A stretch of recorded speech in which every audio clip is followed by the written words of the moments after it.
اور میں یہاں پر یہ بھی بات کرنا چاہتا ہوں. دیکھیں آج موقع ہے, جنرل کاؤنسل بیٹھی ہے, پارٹی کی کریم ہے, قیادت ہے, یہاں بیٹھی ہوئی ہے. رانا ثناء اللہ صاحب نے کون سی سختیاں جو برداشت نہیں کی, کون سی ہیں؟ خواجہ سعد رفیق صاحب ہے, کون سی سختی جو برداشت نہیں کی انہوں نے, اور کیا کیا ظلم نہیں جھیلے انہوں نے جیلوں میں. حنیف عباسی صاحب ہیں, اسحاق ڈار صاحب ہیں, آسن اقبال ہیں, خواجہ آصف ہیں, اور پھر ہمارے ایک دوست شاہد خاقان عباسی بھی ہیں جنہوں نے بڑی مصیبتیں جھیلی ہیں. 1999 میں میرے ساتھ جیلیں کاٹی ہیں, کبھی انہوں نے اف تک نہیں کی, بڑی بہادری کے ساتھ کاٹی ہیں. پھر اس کے بعد خواجہ سلمان رفیق ہیں, طلال چودھری ہیں, میاں جاوید لطیف ہیں, نہال ہاشمی ہیں, احد چیمہ ہے, اور میرا چھوٹا سا بھتیجا ہے یوسف عباس شریف, اس نے بھی اس عمر میں جیلیں کاٹی ہیں. اگر میں نے کسی کا نام نہیں لیا تو میں معذرت چاہتا ہوں, کیونکہ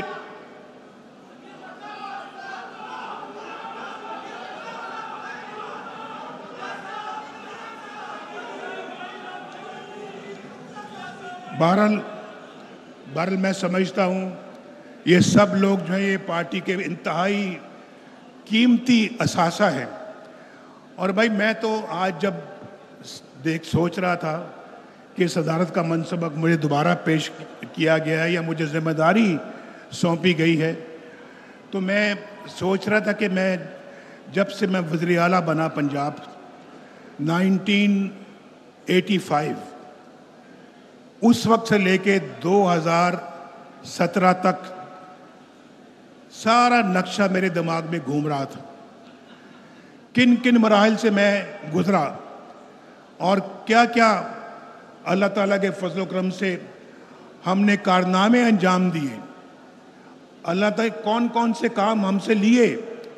اور اللہ کا بڑا شکر ہے, میں بڑا اللہ کا شکر ادا کرتا ہوں کہ جب مسلم لیگ نون کی گورنمنٹ آئی, چاہے وہ صوبے میں چاہے وہ مرکز میں, الحمدللہ ہم نے ملک کو ٹرن اراؤنڈ, اور ملک کی تقدیر بدلنی شروع ہو گئی.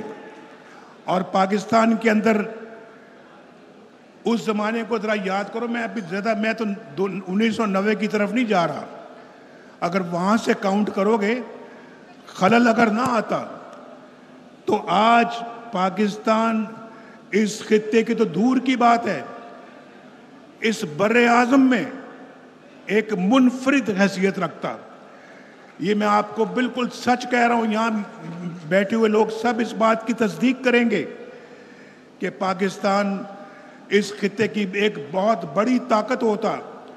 پاکستان اس اپنا جو ہے وہ بر اعظم ایشیا میں ایک بہت بڑی طاقت ہوتا, لیکن انفارچونیٹلی ٹانگیں کھینچنے کا سلسلہ 1947 سے جاری ہے. 1947 اس وقت سے جاری ہے, اور یہ آج تک جاری رہا, جس نے پاکستان کو بہت افسوس کی بات ہے کہ کمزور کیا. میں ابھی باتیں کر رہا تھا تو مجھے آ گیا ایک اور کہ کامران مائیکل صاحب ہیں, انہوں نے بھی 10 ماہ کی جیل کاٹی ہے. حافظ نعمان صاحب ہیں, 10 ماہ انہوں نے جیل کاٹی ہے. پھر مفتاح اسماعیل صاحب انہوں نے جیل کاٹی ہے. تو ان سب, حسن فواد صاحب نے جو ہے وہ بھی جیل کاٹی ہے 1.5 برس. تو یہ میں معذرت چاہتا ہوں کہ میں یہ نام نہیں لے سکا, لیکن میں آپ کو بتاتا ہوں, دیکھیں میری بات سنیں, یہ کبھی کبھی ایسا مجمع ہوتا ہے. آج پارٹی کے کریم بیٹھی ہوئی ہے, ہم نے اپنے پاؤں پہ خود کلہاڑیاں ماری ہیں. یہ ہمیں مان لینا چاہیے, یہ آج مان لینا چاہیے کہ ہم نے اپنے پاؤں پہ خود کلہاڑیاں ماری ہیں. میں ایمانداری سے کہتا ہوں, ایمانداری کے ساتھ, کہ 1990 میں جب میں نے حکومت سنبھالی مرکز میں, اور وزیر اعظم اللہ کے فضل سے بنا. اگر خلل نہ آتا, بیچ میں ٹانگیں کھینچنے والے لوگ نہ آتے, آج پاکستان میں غربت نام کی کوئی چیز نہ ہوتی. غربت نام کی کوئی چیز نہ ہوتی, بے روزگاری نام کی کوئی چیز نہ ہوتی. آج پاکستان خوشحال ترین ملک ہوتا. آج ڈالر بھی میرے زمانے میں 104 پہ تھا, میں اسی کی بات کروں گا, میں آج کی بات نہیں کرتا, یا 6 مہینے یا سال 2 سال پہلے کی بات نہیں کرتا. میرے زمانے میں 104 تھا. آپ یقین کریں کہ 104 پر بھی نہ ڈالر پہنچتا. ڈالر آج بھی کہیں 50 روپے کے لگ بھگ ہوتا. یہ میں بالکل ٹھیک کہہ رہا ہوں. اور پاکستان جو ہے وہ ترقی کی رفتار میں سب سے آگے ہوتا. ذرا ملاحظہ فرمائیں, میں 1990 میں نہیں جا رہا, اگر میں جاؤں گا تو بہت کچھ کہنا پڑے گا. 2017 میں آ جائیں. میں بتاتا ہوں, قوم کو بھی پتہ لگنا چاہیے. ہماری قوم کی یادداشت کمزور ہے.